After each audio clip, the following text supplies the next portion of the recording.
berduka cita. Orang yang berduka cita akan dihibur.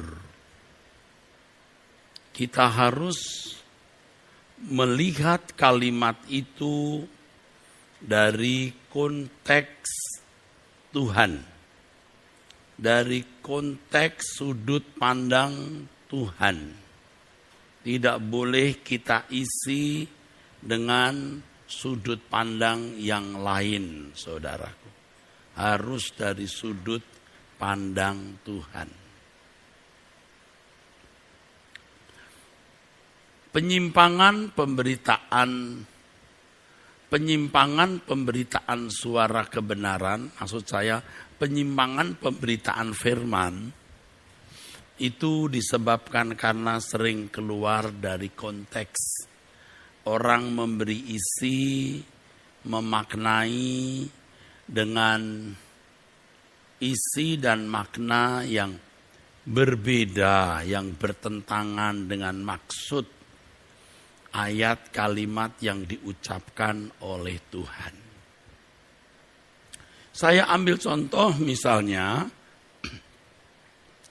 ketika Tuhan Yesus berkata, "Aku datang untuk memberi hidup supaya mereka memiliki hidup itu dalam segala kelimpahan." Ya. Yohanes pasal 10. Itu konteksnya adalah ketika Tuhan bicara mengenai bahwa Ia gembala yang baik. Gembala yang baik menuntun domba-dombanya ke rumput yang hijau. Nah, di dalam ayat itu Tuhan tidak berbicara mengenai berkat jasmani. Tetapi Tuhan berbicara mengenai kualitas hidup.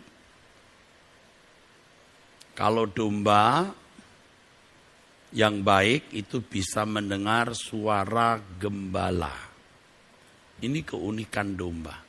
Dan Tuhan mention itu, Tuhan nyatakan itu di Yohanes pasal 10 tersebut, saudaraku. Sebenarnya secara tidak langsung, apa yang dikatakan Tuhan ini hendak mengarahkan mengenai kualitas domba yang tidak dimiliki hewan lain.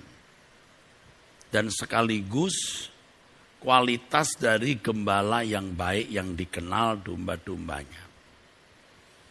Jadi mengenai kelimpahan yang dimaksud Yohanes pasal 10 itu kelimpahan rohani. Di mana seorang Kristen yang benar itu bisa membedakan suara gembalanya dan suara yang bukan dari gembalanya.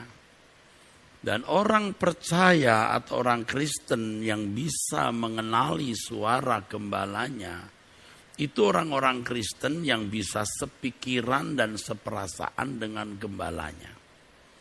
Kalau domba mendengar secara audible, sedangkan yang dimaksud orang Kristen bisa mendengar suara gembalanya itu suara di dalam batin, suara di dalam pikiran, bukan suara secara audible ini, saudaraku. Nah, saudara, jadi kelimpahan ini harus diartikan secara rohani. Kalau orang Kristen bisa mendengar suara gembalanya, artinya orang Kristen itu atau orang percaya itu sepikiran dan seperasaan dengan Tuhan. Jadi saudara-saudara, jangan saudara merasa kurang berkarunia karena tidak pernah mendengar suara Tuhan secara fisik ya, secara harfiah. Jangan merasa kurang diperhatikan Tuhan karena tidak memiliki pengalaman-pengalaman yang ajaib, yang spektakuler, bisa mendengar suara Tuhan secara audible. Justru orang percaya harus bisa menangkap suara Tuhan di dalam batin dan hatinya. Sehingga dia bisa membedakan mana yang baik, yang berkenan, dan yang sempurna. Nah, kita harus memaknai kalimat kelimpahan itu secara benar. Kalau melihat bahasa aslinya saja, kata kelimpahan itu bukan berarti banyak dalam arti jumlah, tapi tinggi dalam arti kualitas. Perisos, jelas sekali. Dan kata hidup di situ bukan bios, tapi zoe, jelas sekali. Jadi kalau orang memaknai dan mengisi pengertian kata kelimpahan dengan berkat jasmani, berkat materi, berarti keliru, saudara. Berarti salah, berarti menyimpang, saudara. Dan kalau terus-menerus begitu bisa sesat. Nah, demikian pula dengan kata berduka. Berbahagialah orang yang berduka cita karena mereka akan dihibur. Harus kita memaknai kata ini dengan benar, saudara.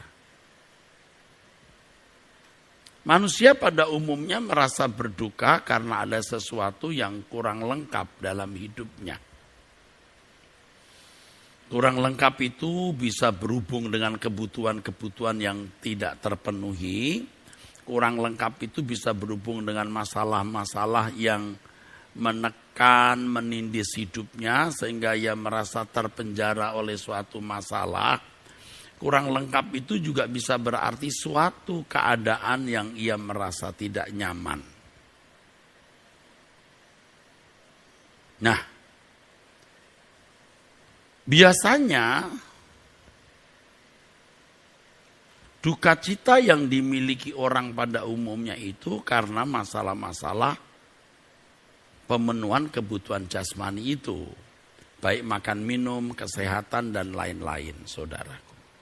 Ya, merasa tidak lengkap karena tubuh cacat, tidak lengkap karena sakit, dan lain sebagainya. Ya, nah, bukan duka cita dalam arti demikian, ya. Bukan duka cita dalam arti itu. Jadi saudara jangan keliru, saudara jangan salah, saudara. Bukan duka cita dalam arti demikian. Kalau mengajarkan kata duka cita secara keliru seperti itu atau memaknainya salah, itu bahaya sekali. Itu bisa penyimpangan. Dan kalau penyimpangan terus-menerus bisa penyesatan. Nah, kita melihat hari ini gereja pada umumnya ya, atau sebagian gereja ya saudara, memperkarakan hal ini sebagai masalah utama. Main problem, dijadikan sebagai problem utama. Major problem, problem utama.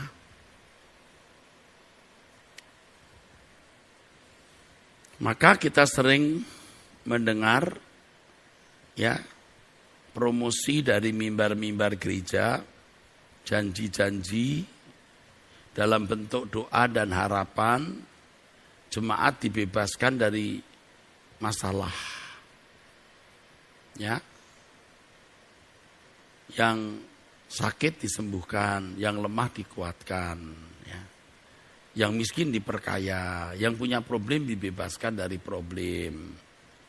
Bahkan tidak jarang, saudara, seorang pendeta atau seorang worship leader berani berkata, kalau Anda keluar dari ruangan ini nanti, pulang dari gereja, keadaanmu tidak sama seperti ketika engkau datang. Konteksnya bukan kehidupan rohani yang diubah oleh firman, tapi yang sakit telah mengalami kesembuhan. Lalu jemaat suruh tepuk tangan. Saudara, hutang-hutang saudara sudah dibayar oleh Tuhan, tepuk tangan. Pokoknya secara ajaib masalah bisa selesai. Ini sebenarnya penyesatan dan ini fatal, saudara. Ini penyimpangan ya, maaf. Tapi kalau terus-menerus itu bisa menjadi penyesatan. Tetapi hal ini sudah menjadi tren, saudara. Gereja telah tampil di tengah-tengah dunia menjadi semacam kontributor, ya, pendukung, penolong jemaat untuk masalah-masalah itu. Masalah-masalah pemenuhan kebutuhan jasmani atau merasa tidak lengkap tersebut. Di sini sebenarnya Tuhan itu dijual, saudara. Tuhan dijual. Nanti biasanya ditambahi dengan ajakan, panggilan, himbauan untuk memberi persembahan. Ya.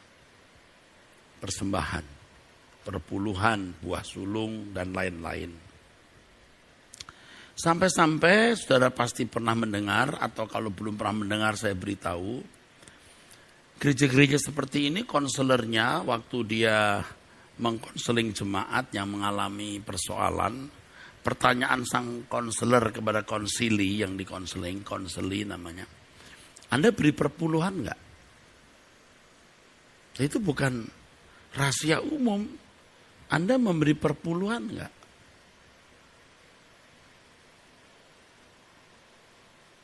Jadi masalah ini ada karena Anda tidak memberi perpuluhan. Kenapa Anda jadi miskin? Karena Anda tidak memberi perpuluhan. Perpuluhan itu katanya ya, dan itu sudah beberapa kali kita dengar.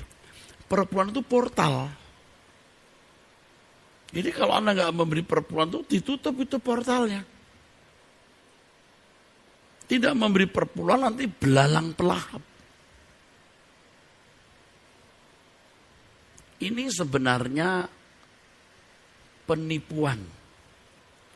Saya setuju ayat itu untuk orang-orang Israel yang memang orientasi hidup mereka pada pemenuhan kebutuhan jasmani. Mereka tidak taat, tidak dengar-dengaran, diportal oleh Tuhan. Ya, gagal panen, kalah dalam perang, datang wabah pandemi dan lain-lain. Betul itu. Tetapi umat perjanjian baru itu beda, suasananya sudah beda.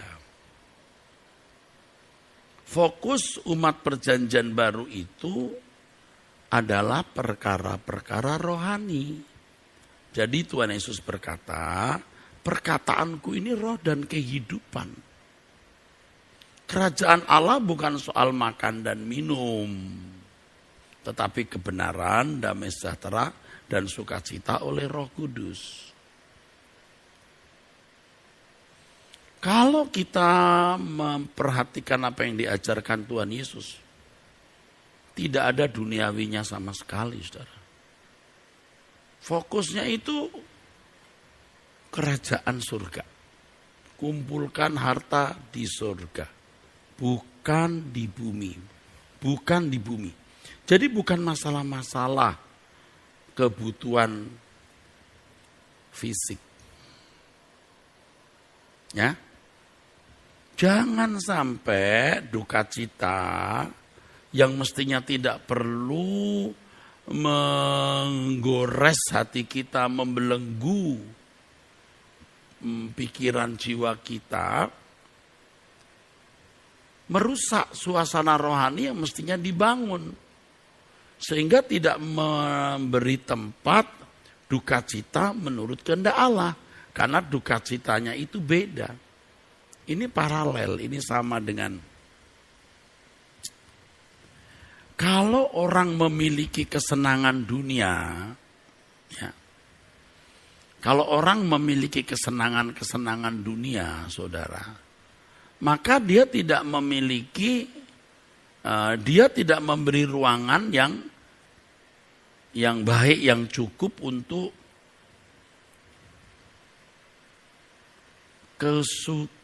sukacita dalam Tuhan. terang tidak bisa bercampur dengan gelap. Nah, ajaran yang atau pendidikan rohani yang mengarahkan bahwa kurang lengkapnya hidup karena masalah-masalah pemenuhan kebutuhan jasmani itu adalah persoalan major, adalah persoalan utama yang Tuhan mau selesaikan. Tuhan mau tunjukkan kasih-Nya itu dengan memberi pertolongan supaya anakmu lulus sekolah, supaya kamu sukses dalam karir, supaya jemaat sehat-sehat, tidak punya masalah, supaya punya rumah pribadi, supaya naik pangkat dengan mudah. Saudara, hal-hal ini telah mengarahkan jemaat pada fokus keduniawian, saudara. Ya, terang tidak bisa bercampur dengan gelap. Kalau kesenangan dunia menguasai hati, maka sukacita di dalam Tuhan tidak bisa menguasai hati kita. Nah, orang itu mau diajar begini, bolehlah kita memiliki kesenangan-kesenangan di dunia, ya namanya kita kan manusia. Ya, bolehlah, ya kan, kita masih hidup di dunia, punya kesenangan apa gitu. Tapi juga punya sukacita dalam Tuhan. Dulu saya pikir itu bisa. Dan saya sebenarnya menjalani hidup dengan konsep ini, saudara. Dan juga secara tidak langsung mengajarkan ini kepada jemaat. Lalu ya seperti pada umumnya sebagai pendeta kita mengajari jemaat untuk berdoa, untuk minta pertolongan Tuhan untuk hal-hal pemenuhan kebutuhan jasmani itu. Akhirnya saudara, kita tidak membuat jemaat jadi rohani. Saya mengerti kalau orang Kristen itu Kristen baru. Oke? Orang Kristen baru ya saudara. Dia bisa menikmati seakan-akan dua sukacita itu bisa. Sementara dia diberkati Tuhan, oh dia sukacita, Tuhan ajaib ya. Pabrik yang mau bangkrut tidak jadi bangkrut ya. Ya hutang yang tidak bisa terbayarkan sekarang terbayarkan. Wah, terus mengenal Tuhan juga, wah sukacita surgawi. Dia bisa menikmati dua-duanya itu. Nah, pada awal-awal Kristen, awal-awal kita menjadi Kristen, hal begitu masih ditoleransi oleh Tuhan. Iya, bersyukur semua anak-anaknya sukses, wah happy. Saya tidak katakan kita tidak happy loh kalau punya anak-anak sukses. Tetapi happy kita landasannya adalah anak-anakku bisa menjadi lebih efektif melayani Tuhan. Anak-anakku tidak terhilang di dalam kehidupan orang-orang berdosa. Anak-anakku memiliki bekal untuk mengabdi kepada Tuhan. Bukan aku sukses anak-anakku, aku senang anak-anakku sukses, cari pekerjaan gampang, nanti punya posisi yang baik, lalu menjadi kebanggaan orang tua. Nah ini yang normal. Ya tapi ini dimaklumi kalau orang itu orang Kristen baru. Tetapi kalau kita sudah makin dewasa, saudaraku, kita sudah tidak boleh memiliki hal demikian. Kesenangan kita hanya Tuhan. Sukacita kita hanya Tuhan. Kita menjadi sukacita kalau anak-anak kita bisa sukses dalam studi karirnya dan itu nanti dipersembahkan bagi Tuhan. Itu sukacita kita. Anak-anak walaupun sukses di luar negeri, dapat citizenship, ya, kewargaan negara, lalu dapat pekerjaan dengan gaji besar. Tapi kalau terhilang untuk apa? Dulu saya juga ikut bangga kalau jemaat bisa punya anak sukses di luar negeri, dapat citizenship, lalu dapat pekerjaan, waduh gajinya bisa ratusan juta, bisa 100 juta lebih. Dan itu memang untuk orang-orang yang punya posisi itu biasa, saudara. Udah bisa kredit rumah sendiri, kita ikut bangga, saudara. Tapi kalau di sana terhilang untuk apa? Dalam suasana kekafiran dunia barat. Untuk apa? Kita tidak senang mestinya. Nah, senang kita salah itu. Senang kita salah di situ. Nah, dibangun sukacita yang salah di tengah-tengah jemaat. Kalau dibangun sukacita yang salah, maka juga terbangun dukacita yang salah. Seakan-akan belum punya jodoh itu problem. Seakan-akan belum punya anak, mandul itu problem, perlu mujizat yang mandul jadi punya anak lalu bangga. Wah, dulu ini mandul loh si A itu, didoakan pemerintah saya bisa punya anak loh. Alkitab berkata berbahagialah orang mandul gimana? Bukan berbahagialah orang yang mandul lalu punya anak.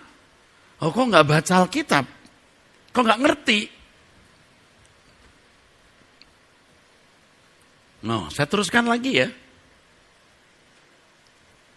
Apa yang disampaikan Tuhan Yesus itu rohani. Maka dibahasakan oleh Rasul Paulus dengan bahasa-bahasa yang mungkin lebih manusiawi, maksud saya lebih bisa dimengerti oleh manusia pada manusia ya, atau orang percaya yang menerima surat Paulus. Asal dan makanan pakaian cukup. Kolose 3 ayat 1-4, pikirkan perkara yang di atas bukan yang di bumi, cari perkara yang di atas bukan yang di bumi. Ini kan bahasa lain dari kumpulkan harta di surga bukan di bumi. Dengan kalimat lain yang bisa lebih mengena atau mendarat di hati jemaat yang menerima surat Paulus. Tentu semua sumber kebenaran itu dari yang mulia Tuhan kita Yesus Kristus. Asal ada makanan pakaian cukup. Ya, bagiku hidup adalah Kristus dan mati adalah keuntungan. Itu. Baik kau makan atau minum atau melakukan segala sesuatu, lakukan semua untuk kemuliaan Allah. Itu yang benar. Hah? Kok sekarang jadi begini nih? Aduh, saudara, kita harus kembali kepada Injil yang sejati. Tadi jam 11 saya berkhutbah di kebaktian minggu pagi tadi, jam 11 waktu Indonesia bagian Barat ya. Iblis itu bermanuver terus. Pada setiap zaman itu punya manuvernya. Ya, seperti virus itu mutasi. Jadi berdinamika juga itu iblis seiring dengan dinamika hidup manusia. Kalau gereja tidak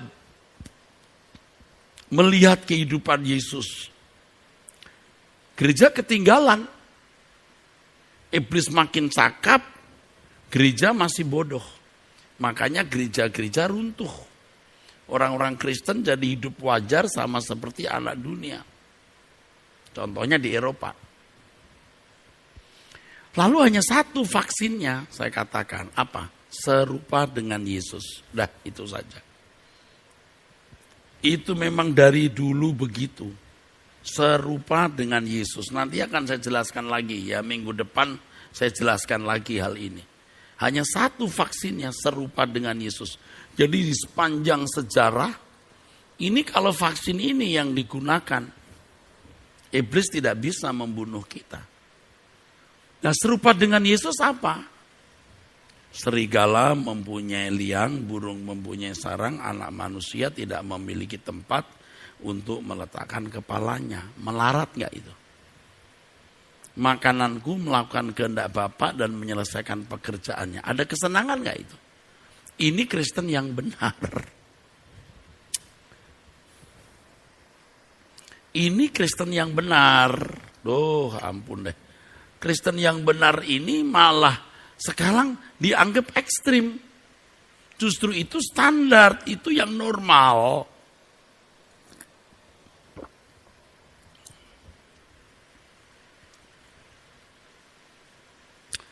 Jadi kalau hidup kekristenan saudara, wajar-wajar seperti orang lain yang beragama.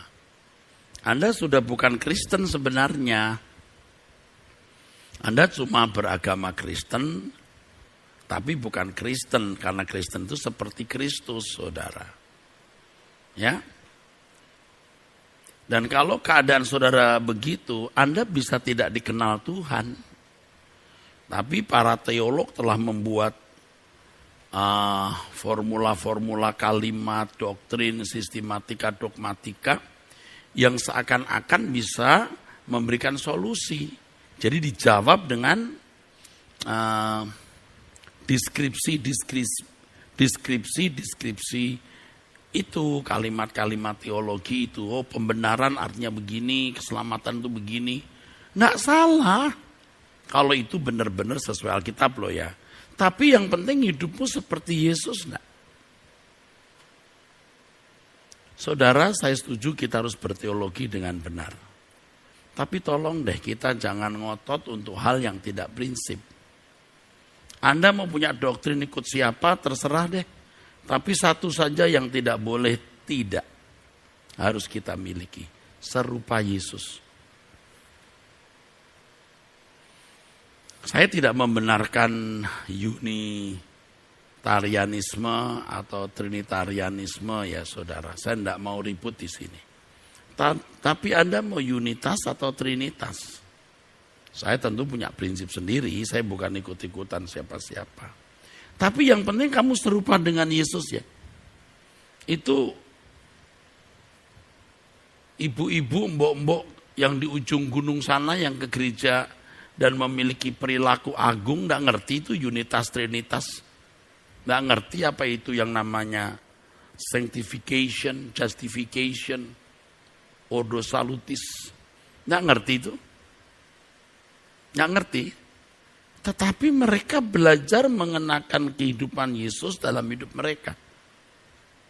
Nah, sekarang kalau fokus jemaat diarahkan kepada area pemenuhan kebutuhan jasmani yang tadi saya katakan ada dari mimbar doa dan promosi ya, jalan keluar untuk masalah-masalah yang membuat jemaat tidak lengkap terkait dengan pemenuhan kebutuhan jasmani. Ini kan menyesatkan. Dan saya bukan mau menyerang siapa-siapa dengan tulus.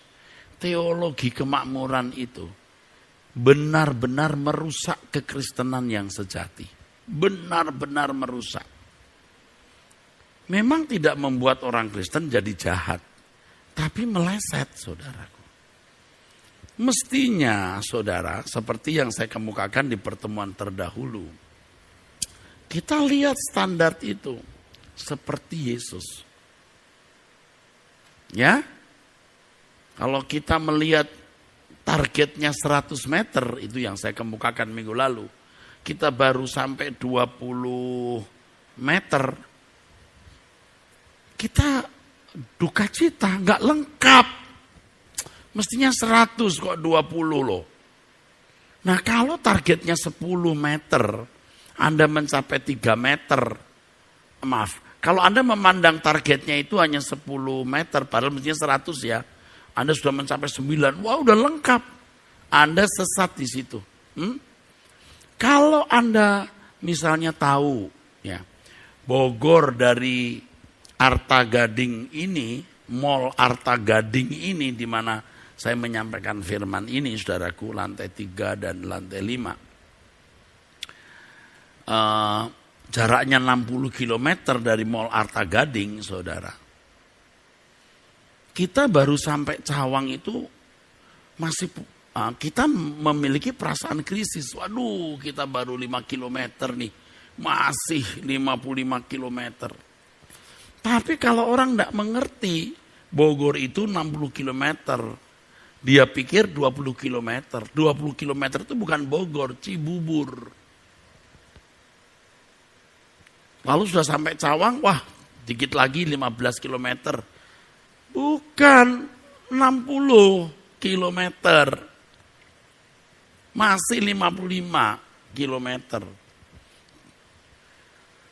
Apalagi kalau orang tidak tahu. Artinya orang tidak memiliki arah. Dia jalan ke arah Tanjung Priok mau pergi ke Tangerang. Dia lihat pemandangan kanan kiri. Dia happy. Wih bagus loh. Lewat Ancol. Wih bagus Ancol. Mampir dulu. Tangerang pun gak nyampe. Apalagi Bogor. Ini cerita, bukan cerita. Ini kisah benar. Satu kali kita bicara soal Bogor jadi ingat. Saya pergi ke Bogor dengan mahasiswa-mahasiswa. Waktu itu saya lupa ingat tahun berapa. Salah satu mahasiswi itu sok tahu lagi bilang, kita harus sampai Tangerang atau Cengkareng gitu. Kita harus sampai Tangerang, Cengkareng belum ya? Oh gitu. Loh ini Bogor. Aduh kamu sok tahu, ampun deh. Kita udah sampai Cengkareng belum ya? Loh ini kita ke Bogor. Bogor itu mesti lewat Cawang, Cibubur, terus Cilengsi, Cibinong, Citerep, apa kok ngomongnya kita udah sampai Cengkareng atau Tangerang gitu. Kita udah sampai Cengkareng atau Tangerang belum ya? Loh, nggak ngerti. Dia nggak tahu arahnya. Ya kita ketawa geli, pusing aja. Kita ke arah sana, Tangerang ke arah sana. Nggak nyambung. Tangerang ke arah barat ya. Terus Bogor ke arah selatan ya. Nggak nyambung. Nah kalau orang diarahkan pada pemenuhan kebutuhan jasmani lalu secara tidak langsung diisyaratkan, hidupmu nggak lengkap loh kalau belum punya anak. Hidupmu belum diberkati loh kalau kamu belum punya jodoh. Ini namanya kutuk lajang. Harus diputuskan kutuk lajang itu. Nah ini kan menyesatkan secara tidak langsung. Jadi kalau tidak punya jodoh rasanya, waduh. Gak punya anak itu, waduh. Padahal berbahagialah orang yang mandul. Bagaimana itu saudaraku? Lalu bangga kalau sampai mendoakan orang, lalu orang sampai berapa jodoh. Terus si jemaat bisa berkata, memang pendeta saya ini, wah dia sakti sekali loh. Saya didoakan hari Minggu, Seninnya saya dapat jodoh. Dia pikir beli pisang goreng. Aduh ampun deh. Aduh. Loh tentu dalam pengalaman pelayanan saya juga sudah melihat dalam tanda kutip mujizat semacam itu. Bisa. Yang kandungannya satu dibuang, tinggal satu pun juga harus dibuang. Didoakan ternyata bisa punya anak. Wah ini kan juga mujizat. Itu diverifikasi dengan film loh. Iya, diverifikasi. Ya, di ronsen padahal. Iya, mesti sudah rusak. Itu entah tahun berapa itu. Pernah ngalamin itu. Tapi bukan sesuatu yang penting itu saudara. Ya, duka cita kita itu mestinya bukan pada hal-hal tersebut. Tapi kalau bicara begini kepada jemaat yang masih duniawi, waduh, kita dianggap pendeta yang kejam, tega, dan bengis. Ini jemaat pengen punya jodoh kok pendeta bilang, tenang ses, gak punya jodoh, tenang. Lo suruh tenang. Gak punya rumah, udah gak apa-apa, gak punya rumah bu. Kita ada rumah di langit baru, bumi baru. Buset, ya semua orang udah tahu lah Pak, kita di surga punya rumah. Tahu atau percaya sungguh? Ya kan saudaraku? Kalau saudara bertumbuh terus dalam Tuhan, seperti yang juga saya kemukakan beberapa waktu belakangan ini, aduh saudara, kita akan tinggal di satu rumah. Anda tidak punya rumah hari ini, Anda berpikir aku punya rumah di surga. Ya, hari ini Anda tertindas, nggak lama lagi Anda akan merdeka dan masuk istana Bapa di surga. Asal kita hidup tidak bercacat dan tidak bercela. Ya. Jadi gereja bukan tempat orang seperti praktek klinik, praktek perdukunan. Pendetanya jadi seperti dukun, Tuhannya seperti setannya. Saya nggak mengatakan Tuhan itu setan loh, jangan nanti potong khotbah ini. Dukun itu kan memang begitu. Prakteknya begitu, orang datang, masalahnya apa? Ya kan? Masalahnya apa? Mbah, saya udah usia 40 tahun, Mbah. Siapa namamu? Nama saya Nini, Mbah. Nini, misalnya, maaf ya, ini banyak nama Nini. Sorry, namanya kasih nama apa lah gitu ya. Nama Nini banyak ya. Staf saya juga ada namanya Nini lagi. Mau apa? Saya mau jodoh, Mbah. Ya udah. Nanti yang lain. Mau apa? Oh, sorry Mbah, saya ini buka restoran sudah 2 bulan, 3 bulan kok sepi ya Mbah. Oh ya gampang. Mestinya kalau dukun itu pintar gini. Ini COVID. Jadi harus mengerti. Orang juga tidak suka makan di luar mungkin. Ya gitulah ya. Ada protokol kesehatan ketat. Tapi enggak peduli nih dukun. Ini, kamu ambil pasir depan rumahnya Mbah nih. Kamu kerutuki. Kamu lempar itu pasir depan restoran kamu. Yang lain datang. Ada apa kamu? Mbah, saya itu punya masalah. Suami saya itu dibawa kuntilanak. Maksudnya? Dibawa perempuan lain. Oh, saya beri aji pengasihan. Begitu suamimu nanti pulang lihat muka kamu, kasihan deh lo. Jadi suamimu kasihan sama kamu. Ya, begitu. Jadi dia akan kembali ke kamu, ya. Kalau ketemu sama pelakor dia berkata, gue gak kasihan sama lu lagi nih. Karena kesaktian si dukun. Semua masalah-masalah duniawi. Nah sekarang gereja pakai Tuhan, apa masalahmu? Ayo yang sakit disembuhkan, yang lemah dikuatkan. Ayo lemah apa yang gak jelas. Ayo masalahmu apa, bawa sini. Tidak mustahil bagi Tuhan. Yang miskin diperkaya. Yang lemah dikuatkan, kutuk-kutuk dihancurkan, kutuk apa saja. Kutuk lajang tadi ada, kutuk kemiskinan, kutuk gagal karir, kutuk apa pokoknya, kutuk gak punya rumah, dan macam-macam. Tapi kalau di Suara Kebenaran Truth ID, Anda gak ditanya itu. Anda ditanya begini, sudah berkemas-kemas belum? Ini, masalahnya ini. Anda bingung loh Pak. Kita lagi sibuk ngadepin COVID, ngadepin masalah macam-macam. Bapak tanya berkemas-kemas, maksudnya apa? Ya maksudnya, ini COVID, kamu bisa kapan saja mati. Ya lah Pak, tapi ini masalah. Ya masalah dihadapi lah. Orang non-Kristen sana juga punya masalah kok. Orang tidak bertuhan pun juga punya masalah. Sama seperti kita ngadepin COVID. Hadapi saja dengan tanggung jawab. Mereka bisa akses hidup, kita juga bisa. Nah kalau di sini apa masalahnya? Pak Pendeta, kita sedang dalam masalah Pak Pendeta. Pak Pendeta Erastus, tolong deh pengertian.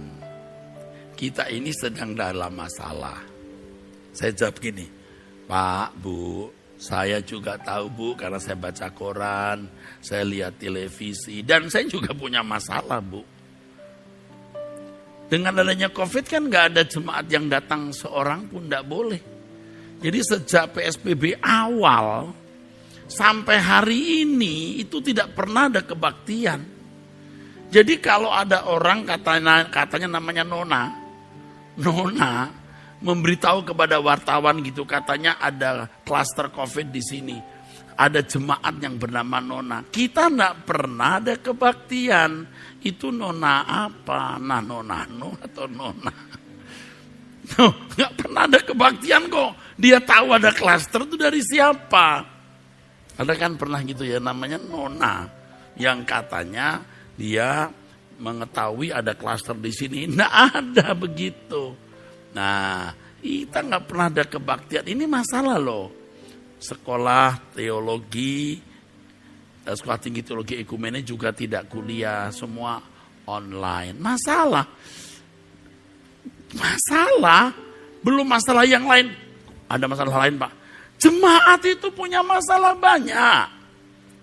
Kita punya krisis center ya terus melayani semua. Ikut bermasalah kita. Saya tahu kita punya masalah, hadapi saja. Jangan kita anggap, wah berat. Yang berat itu hidup suci. Yang berat itu bagaimana kita menyenangkan hati Tuhan. Yang berat itu bagaimana kita makin seperti Yesus. Itu yang berat. Jika itu belum kita capai, kita duka cita itu.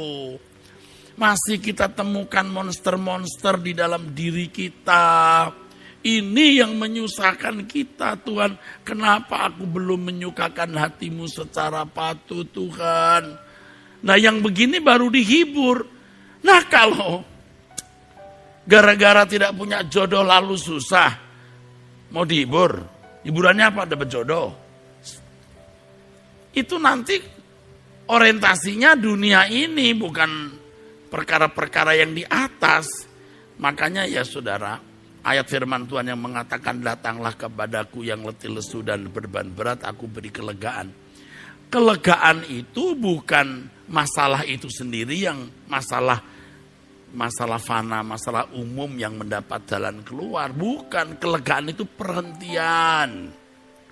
Ketika seseorang tidak lagi mengingini apapun, yang dia ingini hanya bagaimana aku bisa